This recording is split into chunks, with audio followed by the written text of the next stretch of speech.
The Ebola virus was first discovered in September 1976, and this incredible historic footage shows the first scientists trying to cope with the original outbreak. Professor Guideo van der Groen says his team first received a vial of blood at their Belgian lab. They were tasked with finding out what the mysterious illness was, which sparked the medical expedition to Central Africa. For treating 300 patients a day, only 3 to 4 syringes and needles were available. Can you imagine? I put here 3 or 4 needles and syringes on the table. They were completely sterilized during the morning. But I had 300 people waiting in line to get treated.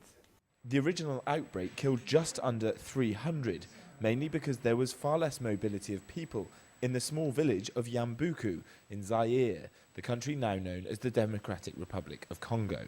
Many now say the science to tackle the disease must be improved, but Professor van der Groen says it's not so straightforward in the cases that exist in West Africa's Sierra Leone, Liberia and Guinea. These 3 countries were countries which were not peacefully organized. You had army problems all the time. A lot of the budget has going to that.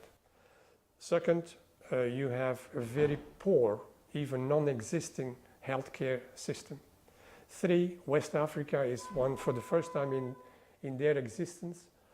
They face now an Ebola. For them it's totally new.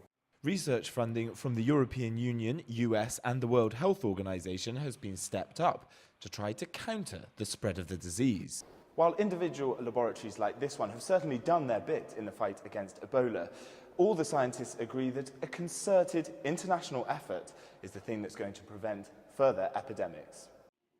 Though Professor van der Groen has retired, the researchers here remain on the front line of investigating Ebola.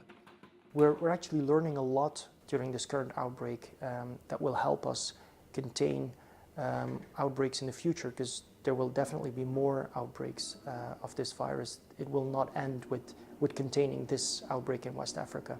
The scientific community has criticised international efforts to contain the Ebola virus for being slow, but they are determined to continue their work to try and create a vaccine for this disease, attempting to prevent an epidemic as lethal as the one we're seeing now from ever being repeated. Parrock, CCTV in Antwerp, Belgium.